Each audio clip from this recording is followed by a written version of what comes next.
गल राम नाम जा होगा दींदो गल राम नाम जा सा को रखणी हलियो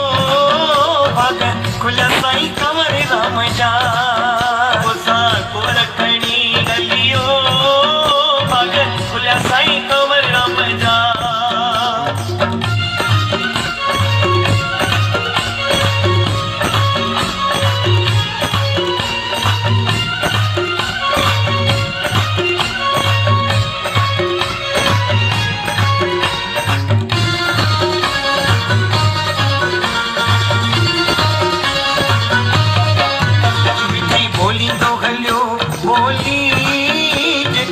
लथल संतन जी टोली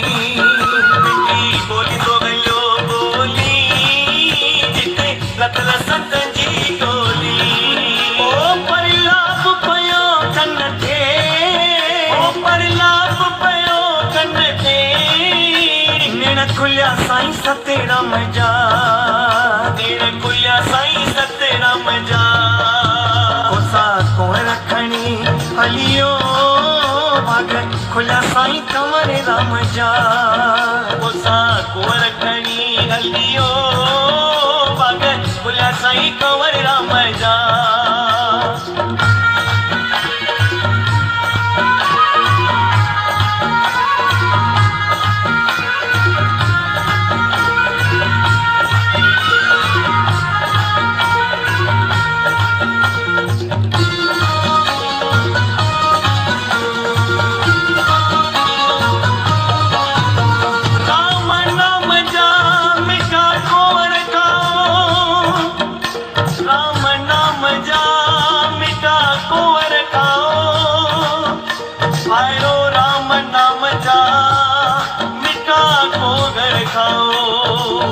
साईं कंवर राम जी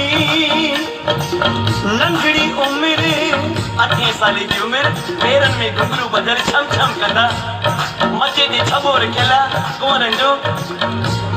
साईं सतराम दास साईं कंवर राम जो मिठड़ो आवाज ॿुधी करे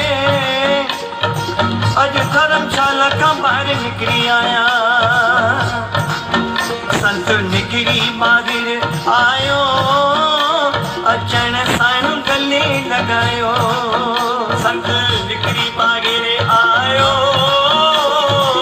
अचण सां गले लॻायो ओ तुंहिंजो नालो छा अथई बचड़ा तुंहिंजो नालो छा अथई बचड़ा आयो वेठल कहिड़े गांव जा आयो वेठल कहिड़े गांव जा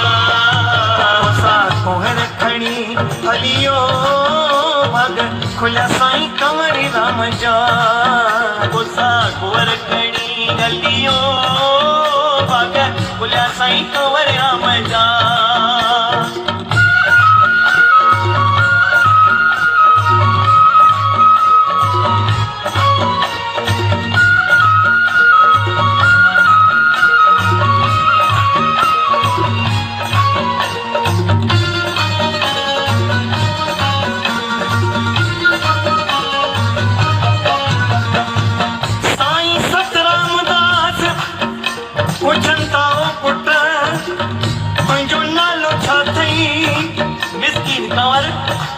अञा मिसकिन चवण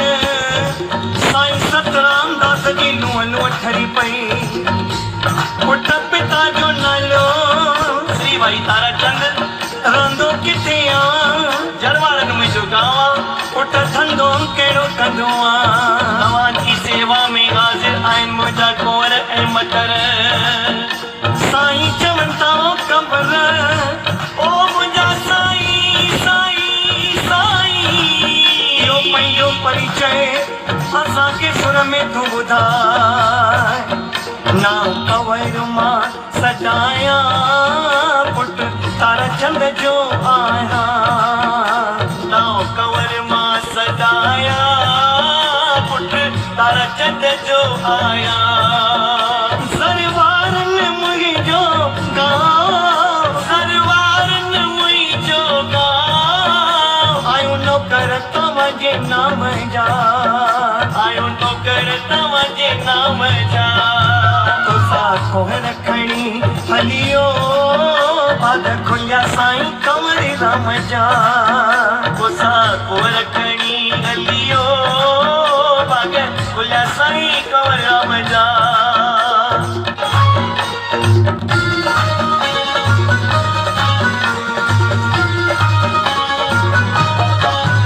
कोहर साधन सभिनि खाधा जेके कंवर राम आंदा कोहर साधन सभिनि खाधा जेके कंवर राम आंदा ओ वया कोहर तुंहिंजा अघिजी वया कोहर तुंहिंजा अघिजी विष्णु कम करे वई आम जा